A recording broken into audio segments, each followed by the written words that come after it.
Hello everyone, I welcome all of you to career buddy. तो guys आज हम बात करने वाले हैं कैसे हमको एडमिशन फॉर्म को फिल करना है। काफ़ी लोगों के कमेंट आ रहे थे कि भैया फॉर्म कैसे फिल करना है, थोड़ा सा बता दो। तो वैसे ये स्टेप बाय स्टेप गाइड है, आपको वेबसाइट पे भी मिल जाएगी, बट स्टिल मैं थोड़ा सा लेकर आ गया ताकि आपको समझ में आ जाए करना क्या है, ठीक है। और इसमें मैंने जब इसको देखा तो, और वैसे एक ये डाउट भी आया था जब मैं उसे फिल करके देख रहा था, किसी ने मुझसे बोला, एक छोटा सा झोल आया, हम उस पर डिस्कस करेंगे अलग सी वीडियो में, बट स्टिल यहाँ पे आपको थोड़ा सा आइडिया दूंगा। तो स्टार्ट करते हैं। Okay okay let's start. तो सबसे पहले आपको वेबसाइट में मालूम है, ये वेबसाइट है, आप जब डाउनलोड करोगे, इसका पीडीएफ में डाल दूंगा, वैसे आपको नेट से ही मिल जाएगा। तो यहाँ पे आप जाओगे, ठीक है। सबसे पहले भी कुछ छोटे छोटे स्टेप हैं, इन लोगों ने लिखे रखे हैं, शॉर्ट में पढ़ लेते हैं। तो पहले आपको रजिस्टर करना है, फिर अपना फुल नेम, फिर अपना ईमेल आईडी वेरीफाई करना है, मोबाइल नंबर वेरीफाई करना है, उस पर ओटीपी वगैरह आएगा, फिर आपको अपना पासवर्ड बनाना है, उसके बाद फिर दोबारा से लॉगिन करना है। करना कैसे है देखो, सबसे पहले आप जब इस लिंक पे जाओगे तो कुछ ऐसा पोर्टल ओपन होके आएगा, देख लो, है ना, यहाँ पे डेट वगैरह आएगी और ये कुछ आएगा। अगर आप पहली बार कर रहे हो तो obviously you have to register, है ना। अगर आपने कर रखा है तो you have to log in. तो हम सब लोग जो कि पहली बार फॉर्म भर रहे हैं तो वी विल डू रजिस्टर, ठीक है।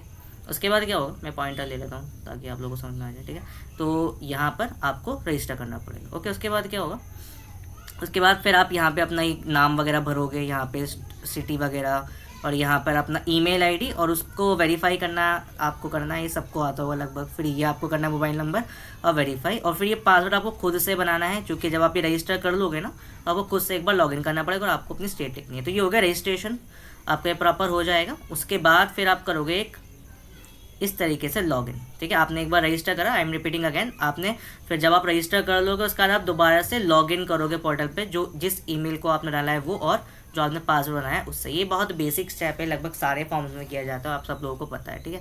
तो ईमेल सही से डालना और पासवर्ड याद रखना, ठीक है। नेक्स्ट देखते हैं। अब जब आप लॉगिन करोगे कुछ ऐसा पोर्टल आपके सामने आएगा। ये आपका कोर्स है और ये इससे जुड़ा कैंपस है। ये कोर्स है, ये इसके कैंपसेस है, जैसे यहाँ पे बीएससी एमएससी फॉरेंसिक में काफ़ी ज़्यादा कैंपसेस हैं। ये एप्लीकेशन फ़ीस है और ये अप्लाई, ठीक है। तो अगर आपको इनमें से कोई भी कोर्स करना है तो अप्लाई करना पड़ेगा। वन थिंग मोर, अगर आपको जैसे 2 या 3 कोर्स में फिल करना है तो आपको सेपरेटली फिल करना पड़ेगा, ये एक में इंक्लूड नहीं होने वाला है, ठीक है। जैसे मान लो किसी को इसमें भी अप्लाई करना है, इसमें भी अप्लाई करना है ना, तो उसे 2-2 हज़ार सेपरेट देने पड़ेंगे, एक में नहीं होगा, ठीक है। नेक्स्ट देखते हैं उसके बाद क्या हो सकता है। ओके, तब जैसे आपने when user click on the apply now button then it open an important information popup will open and read carefully. होगा क्या, जब आप जैसे मान लो किसी ने बीटेक एमटेक साइबर सिक्योरिटी या जो कंप्यूटर साइंस रखा है इस पर क्लिक करा, है ना, तो अप्लाई नाउ पर ये खुल जाएगा, ठीक है।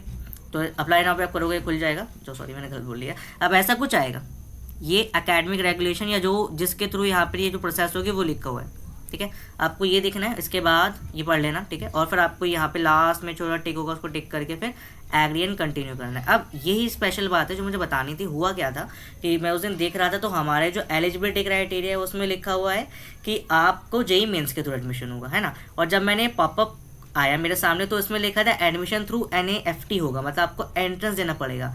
तो अब ये क्या चक्कर है, इसके लिए मैंने उन लोगों को मेल कर रखा है। अगर रिप्लाई आता है तो ठीक है, नहीं तो देखते हैं क्या हो सकता है, ठीक है। तो फिलहाल तो मैंने मेल कर रखा है उन लोगों को, तो इस पे वीडियो में अलग से बनाऊंगा अभी, ठीक है। फिलहाल अभी मैं बता रहा हूँ कैसे फॉर्म फिल करना है उसके बारे में, ठीक है। तो आई थिंक लोगों स्टेप क्लियर है, करना कुछ नहीं है आपको। जैसे मान लो आपको किसी पे अप्लाई करना है तो आप अप्लाई करोगे, फिर पॉपअप आएगा, पॉपअप को लास्ट तक पढ़ोगे और लास्ट में एग्री करके कंटिन्यू करोगे। जब ये करोगे उसके बाद क्या करना है, उसका स्टेप बहुत सिंपल है। फिर आपको अपने नेम वगैरह सब भरना पड़ेगा, ध्यान से भरना है, सभी तो बहुत बेसिक है, सब लोगों को भरना आता होगा, इसमें आई गेस मुझे कुछ बताने की ज़रूरत भी नहीं है। So after agreeing with the term and condition open the admission from step 1। Personal information जो भी आपको यहाँ पे फिल करनी है और सही सही फिल करना, जो भी आपका UID यानी आधार कार्ड है उससे देख लेना, एड्रेस वगैरह जो है वही फिल करना, ठीक है। कैटेगरी है तो उसको प्रॉपर तरीके से यहाँ पे फिल करना है। यहाँ पे शायद ब्लड ग्रुप भी मांग रहे हैं ना। नेक्स्ट देखते हैं। उसके बाद फिर अब ये करने के बाद सेकंड स्टेप, जैसे आपका पहला पर्सनल इन्फॉर्मेशन आपने भर लिया, अब स्टेप 2 होगा आपको अपना एड्रेस भरना है। और ये सब लोग आराम से भर सकते हैं, एड्रेस कैसे भरना है सब लोगों को आता है। तो एड्रेस के लिए कंट्री आपको पता है, स्टेट आपको पता ही होगा अपना, डिस्ट्रिक्ट आप अपने आधार कार्ड पर देख सकते हो, और सिटी वगैरह भी, और पिन कोड भी, और एड्रेस वगैरह, ठीक है। तो ये कॉरेस्पॉन्डेंस एड्रेस है, परमानेंट के लिए आपको यस करना पड़ेगा, तो परमानेंट सेम भर जाएगा, सेम वही स्टेप। जो लोग फॉर्म भरते रहते हैं उन्हें आइडिया होगा भाई करना कैसे होता है। बाकी आप कैफे वाले के पास जा सकते हो, वो भी कर सकता है ना। बट आजकल तो खुद से भरना ज़्यादा सही रहता है, मतलब ईजी भी है, अब कहाँ कैफे जाओगे, है ना। नेक्स्ट देखते हैं।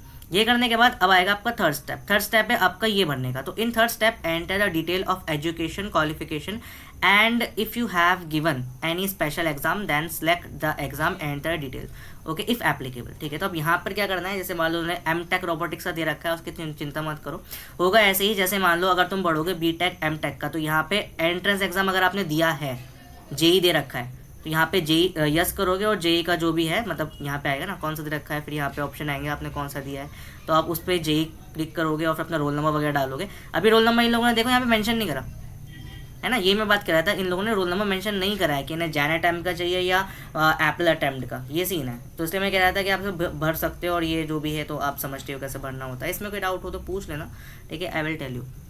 ओके, कंपोजिट स्कोर होता है और एक परसेंटाइल होता है। परसेंटाइल आप लोगों को पता है, कंपोजिट स्कोर आप जो आपका आता है और वैलिडिटी आप जानते हो, ठीक है, ये मैंने बता दिया। कंपोजिट स्कोर मुझसे पूछ रहा था कंपोजिट स्कोर होता क्या है, तो जितने आपके मार्क्स आते हैं, है ना।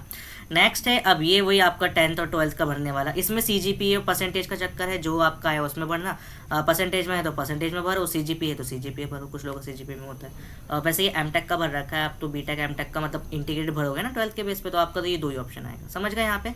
अब देखो यहाँ पे मैं यहाँ पे काफ़ी कंफ्यूज है, ऐसे यहाँ पे इन लोगों ने दे रखा है एक एंट्रेंस है और यहाँ पे NFT भी है बीटेक एमटेक में, है ना। तो जहाँ तक मेरा आइडिया है शायद ये दो लिस्ट बनाए, है ना, इस पर मैं चर्चा करूँगा, मैं बस आपको आइडिया देना चाह रहा हूँ, शायद ऐसा हो सकता है कि ये दो लिस्ट बनाए, ठीक है। नेक्स्ट देखते हैं इसके बाद क्या करना है। यार स्टेप समझ गए, थर्ड स्टेप में क्या करना है, अगर आपने एंट्रेंस दिया है तो एंट्रेंस भरो, नहीं दिया है तो सिंपल क्वालिफिकेशन भर के आगे जाओ, ठीक है। जिन लोगों ने नहीं दिया उनका क्या होगा मैं बताता हूँ। जिन लोगों ने नहीं दिया है वो बेसिकली NAFT का एंट्रेंस देंगे अकॉर्डिंग टू दैट थिंग, है ना। अगर जिन लोगों ने जेई दिया है तो शायद वो जेई के थ्रू एडमिशन कुछ कट ऑफ वगैरह बनेगी, ऐसा होना चाहिए जहाँ तक मेरा आइडिया है। बाकी देखो क्या होता है, मेल तो कर रखा है। नेक्स्ट देखो, ये थर्ड स्टेप करने के बाद फोर्थ स्टेप आपका आएगा, ऑब्वियसली पेमेंट का होगा। ओके, फोर्थ स्टेप में आपको डॉक्यूमेंट अपलोड करने के बाद डॉक्यूमेंट ध्यान से देख लो क्या क्या करना है। वही DOB सर्टिफिकेट करना है, डेट ऑफ बर्थ सर्टिफिकेट, ठीक है। यहाँ पे अब 30 KB में करना है, यहाँ पे दे रखा है कितना KB आपके सामने आ जाएगा। मार्कशीट करनी है, सिग्नेचर अपलोड करने हैं, आइडेंटिटी प्रूफ या तो आधार या पैन कार्ड या फिर ड्राइविंग लाइसेंस, आपकी चॉइस है। कास्ट सर्टिफिकेट अगर एप्लीकेबल हो, है ना। और ऐसे ही ग्रेजुएशन अगर आपने कर रखा है, जैसे कोई MTech या MSc के लिए भर रहा है उसके लिए, है ना। SSC marksheet and upload passport size photo आपको डालना है, एंड अपलोड नॉन क्रीम अगर आप OBC से हो तो ये उसके लिए होता है ना। तो यहाँ पे देखो काफ़ी सारे हैं, और ये करने के बाद आप लास्ट में डिक्लेरेशन पे सब पे टिक ज़रूर करना जब ये आप अपलोड कर दो। फाइल साइज़ आपको दे रखा है। अच्छा, फाइल वगैरह कैसे बनाते हैं, इसको नहीं आता हो तो मैं कहूँगा भाई कैम स्कैनर वगैरह से बना लेना। बाकी उसका साइज़ रिड्यूस करने के लिए ऑनलाइन काफ़ी ज़्यादा साइज़ रिड्यूसर ऐप होते हैं, उनका यूज़ कर सकते हो अगर आप खुद से फिल कर रहे हो, ठीक है। तो upload required document for information and eligibility criteria, click on the next button. ये करने के बाद फिर आप आगे जाओगे। ओके, अब ये आपका प्रॉपर फॉर्म बन गया है, अब इसे आप देख सकते हो। So when you click on the next button the website show preview, जो if you want you can download the application form, it will download the PDF format as highlight red box, मतलब अगर आपका form पूरा भर जाएगा फिर आप इसे डाउनलोड कर सकते हो, ठीक है। Then last step, fifth step आपका होगा पेमेंट। अब ये पेमेंट आपको पता है ऑनलाइन पेमेंट कर सकते हैं। आई एडवाइज यार कार्ड से करना, UPI के चक्कर में मत रहना, अटक जाती है, मेरे साथ हो चुका है एक बार, ठीक है। सो कार्ड से पेमेंट करना, if you don't have card तो UPI से कर लो, कोई दिक्कत है नहीं, ठीक है। तो ये पेमेंट हो गई, और उसके बाद फिर ये कुछ कार्ड का सीन है, आप ये तो लोग आते हैं उसके बारे में क्या बताऊँ, पेमेंट कर लेना, है ना। एंड देन ये कुछ बता रहा है कैसे भरना होता है। UPI का भी लोग बता रखा है, देखो ये UPI का भी है यहाँ पे ऑप्शन, देखो कार्ड है, डेबिट है, नेट बैंकिंग एंड UPI पे करोगे तो कुछ ऐसा आ जाएगा, मेक पेमेंट, और जब UPI करोगे तो शायद QR कोड आएगा, तो ऐसा कुछ समथिंग आएगा, वो आपको करना है। एंड आफ्टर दिस ये आपका फॉर्म भर जाएगा, फिर आप उसे डाउनलोड कर सकते हो, ठीक है। आप दे रखा है ना, when you paid the fee the website show you fee receive successfully and you will get the reference number that you need to keep for future reference.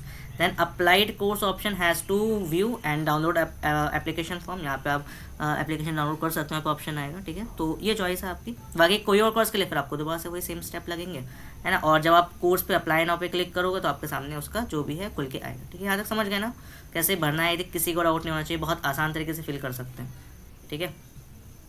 तो इतना ही था, ठीक है। सो आई गेस तुम लोग को वीडियो पसंद आई होगी, और यार जो जेई वाला चक्कर है ना उसमें मैं प्रॉपर वीडियो बना दूंगा, कोई भी डाउट आए तो यार मुझसे पूछ लेना, ठीक है, वाइल फिलिंग द फॉर्म। बाकी ध्यान से फिल करना, है ना। और ये जेई और NFT का क्या चक्कर है, मेल कर रखा है, अगर मुझे मिल गया आंसर तो ज़रूर बताऊंगा, नहीं तो फिर हम सिमुलेशंस यानी प्रेडिक्शन ही कर सकते हैं क्या हो सकता है क्या नहीं हो सकता। बट हाँ एक बात बताता हूँ यार, NFT का पेपर आसान आता है। सो अगर NFT होता है ना तो ईजिली से हो जाएगा, एग्जाम मतलब इजी आता है लास्ट ईयर वाला, अगर तुमको देखना है तो टेलीग्राम ग्रुप में पड़ा हुआ है, ठीक है। So thanks watching the video guys, subscribe कर देना और पसंद आए तो लाइक भी कर देना वीडियो, ठीक है। बाकी नेक्स्ट वीडियो 1-2 दिन में डाल दूंगा मैं, दिक्कत मत लो, ठीक है। और बाकी किसी ने मुझसे एक वो मांगी थी प्लेसमेंट वीडियो LLM की, वो मैं रिकॉर्ड कर रहा हूँ, हो जाएगी तो डाल दूंगा, ठीक है भाई।